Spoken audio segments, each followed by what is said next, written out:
Orgasmic enlightenment, where the sexual and spiritual come together.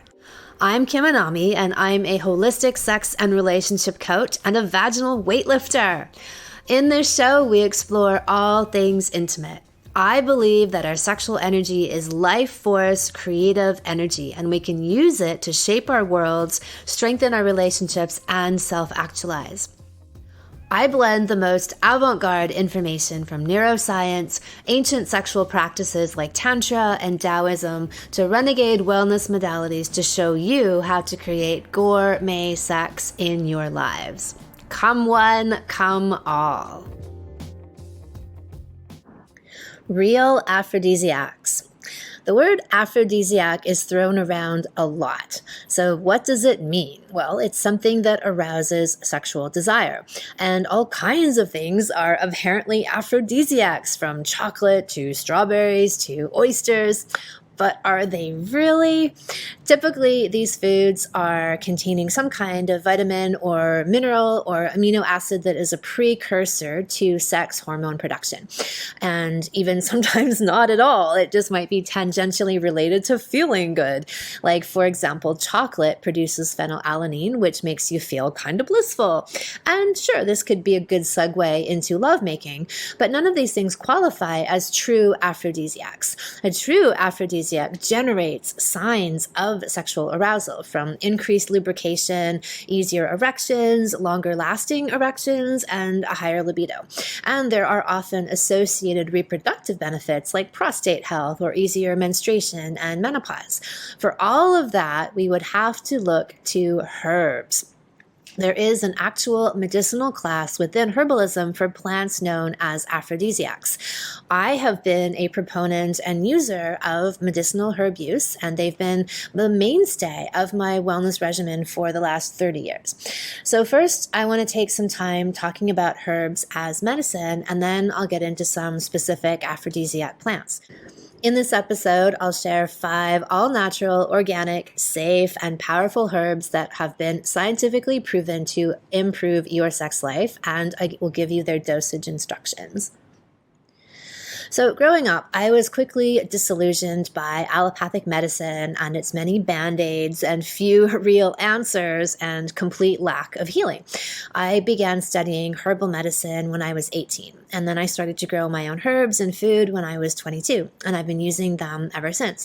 I don't even have Tylenol or pain relief medication in my house, let alone something stronger than that.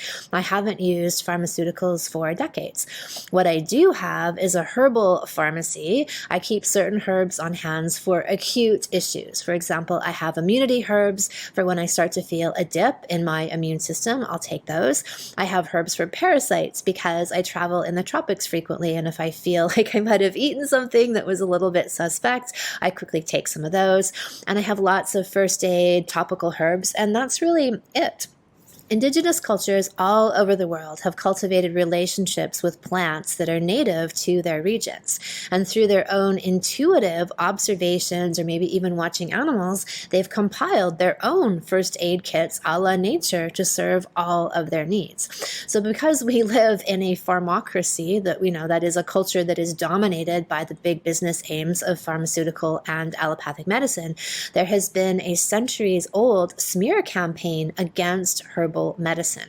And at the turn of the last century, there was a deliberate movement to squash all herbal remedies in favor of pharmaceuticals. Now, do you know why this is? You can say, okay, money, but there's a more specific reason than that.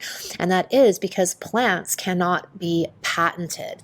So what happened, so if you create a synthetic version of something, if you essentially rip off a plant and create a version of that in a lab, then you can patent that. And so that's exactly what happened, is people began to copy and replicate the molecular structure of known healing plants and made these artificial versions of them. That's been happening for decades, and even, hundreds of years, hundreds, at least over 100 years now. So did you know, for example, that aspirin is based on the composition of the white willow bark tree. And aspirin can be patented and white willow bark cannot. So thus we have a massive industry that has sourced much of its information from the plant world and used direct replications from plants. A friend of ours used to drive a boat through a remote area in Indonesia, and he worked for a pharmaceutical company, and their sole purpose was to scour the reef looking for new plant compounds they could make medicine out of, but i.e. not the original plant form, but copy it to make pharmaceuticals out of. So the problem with isolating compounds like this and trying to recreate them is that nature, surprise, surprise, did it best the first time. In any plant with medicinal powers, in addition to its main active properties, it also contains other chemicals that help to balance and support the whole system. So it's not working together as a whole, which is what a drug is. It takes one particular compound and isolates it. And then this overwhelms the system. So I've had pharmacists talk to me about this, how the problem with these pharmaceutical drugs and why they're so dangerous and often addictive is because these constituents have been isolated. So if they were all working in harmony together as the sole whole plant, we would get all of that balancing and harmonizing equilibrium effect out of taking it as a plant. So all of this is to say that plant medicine is extremely powerful. And the only reasons you don't hear about it as a realistic option are, like I said, there's this withholding information and smear campaigns to get you to buy drugs instead. Oh my God, chamomile is so dangerous. You better watch out for that chamomile. Meanwhile, we have, nearly a million people a year dying from the cause of iatrogenic medicine, right? So either side effects or the direct effects of pharmaceuticals and other procedures that are being done. That's what the actual danger is, not in a bunch of chamomile fucking tea. So we have this massive opioid epidemic in America right now. I think it's 1 in 5 people are on antidepressants. It's fucking insane. So we've got all of this going on, and yet people try to rail against, oh no, that comfrey leaf might not be safe. It's just a smear campaign. And then the other reason you don't hear about these things as viable options is just ignorance. People no longer study the ways of plants. They're discouraged from doing that, and so they don't even know how to dose them and use them for their true purposes. The other major difference between herbs and pharmaceuticals is that herbs are typically taken for a short period of time to balance out the system, and they have curative effects, meaning they have permanent results. Drugs, on the other hand, tend to be either temporary, but generally permanent, lifelong band-aids, like with hormones or antidepressants. Oh, you've got this imbalance. You'll need to be on these for the rest of your life. So let's talk about, I'm laughing about this, but it's really a sad lie that so many people are sold. So let's talk about potency and dosages with herbs. So the most effective way to take any herb is through a tincture. So this means that a whole mass of plant matter is put into a giant container or jug of alcohol, and the alcohol extracts all of the active and medicinal qualities from the plant. So this is far more effective than just crushing up the herb, taking it as a pill, or even as a tea. Alcohol pulls everything out. So many of you know I don't drink alcohol myself, but I do take tinctures. And so if there's a tincture that's been extracted in alcohol, I take it. It doesn't, cause a problem for me, but I'm not drinking alcohol, let's say, because I was an alcoholic or for religious reasons. So if you are in that category, then you can put your drops of tincture dose into warm or hot water and let it sit, and then the alcohol will evaporate out. So then we come down to potency.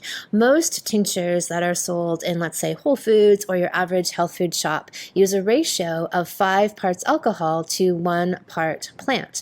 And this is a very, very weak potency. It's super diluted. So those little echinacea bottles you buy at Whole Foods, maybe like a 30 ml bottle, you'd pretty much have to drink that entire bottle in a day or 2 days to get the actual medicinal benefit of the herb because it's so diluted. So a solid, useful ratio is 2 to 1, 2 parts alcohol to 1 part plant. That is powerful. So plants are even more powerful when you do conscious work to amplify their benefits. So I'm all about not giving band-aids, not giving quick fixes. I'm all about the idea that you do the deeper internal work and you can affect all kinds of changes in your life. And so herbs, as powerful as they are going to be even more powerful and longer lasting when you take them in conjunction with doing your own inner work. And so, I don't believe that, let's say, libidos just evaporate at random or someone's hormones go out of whack with no correlation to what's happening in their life, their emotions, and their relationship to themselves and their partners. There is always a connection. And so even though I far prefer the use of herbs for all of the reasons I've said here, I still don't look at them as like, just go take your herb and that'll take away your libido problem. Yes, they're very powerful and effective, but I think of them as a boost and a kickstart, meaning we address our issues multidimensionally. I would look at someone's patterns and behaviors in their sexuality and their intimate relationship. And if their libido is stalled out as a result of that, as is usually the case, then giving them a physical remedy at the same time means that we're treating on all levels and we'll see results even faster than if we treat in isolation. So I'll give you an example. I had a friend years ago, and she was involved with this guy, and they had the typical story of how the first couple of years they were all over each other, had sex all over the place all the time. And then 5 or 6 years into the relationship, she's telling me that she has a, quote, low libido. My libido is really low. And at the same time, she's having all of these arguments with her partner. They're fighting all the time. She's constantly blocking him on her phone and stuff, and these big fights. And then I'd watch them. They'd actually be text fighting. Like, instead of getting on the phone and having a proper fight or doing it face to face, they're having these massive text arguments that I just find kind of amusing. Anyway, so she is not connecting the fact that they are disconnected in themselves, they're disconnected in their relationship, they've had this giant pile of issues in their relationship that hasn't been resolved, with the fact that she has a low libido. I connect that. So the ideal situation is that people are doing their inner work, they're working on themselves, working on the relationship, and then you take a herb like this and that'll just knock it out of the ballpark. I mean, look, there have been all these scientific studies done on these herbs and they have results no matter what. So these people in these studies aren't necessarily working on their relationships, they're just taking the herbs. But I'm saying, so A, they're powerful baseline on their own, but if you want to knock their power into the stratosphere, then you take them in conjunction with doing this multidimensional work. So the other difference between, I'd say, drugs and herbs is that herbs are typically taken for, and this really depends, but I would say on average like a 6 to 8 week course, meaning a week isn't going deep enough to do the true work of healing and resurrecting. Herbs are taken twice a day, once in the morning, once in the evening, for 2 months or so, or just under that. And again, this varies widely. Like if you were really looking to look at specific issues, you could speak to a herbalist or a naturopath specializing in this. But you need to have a concentrated period of time that isn't like a couple of years, generally, depending on what you're treating. I guess some maybe deep issues, it could be longer. So let's say a couple of months is typically enough time to really affect a change. The idea is that you get in and you get out without creating some kind of long-term dependency. What's also fascinating to me is that pretty much all of the herbs, if we're getting back into aphrodisiacs now, that are considered to be legit aphrodisiacs also have mood-boosting properties. Happy genitals, happy spirit. So they support the system all around to boost everything from sexual and adrenal hormonal flow and function to increasing your powers of concentration and endurance. So let's now take a look at some of the most powerful libido boosters on the planet.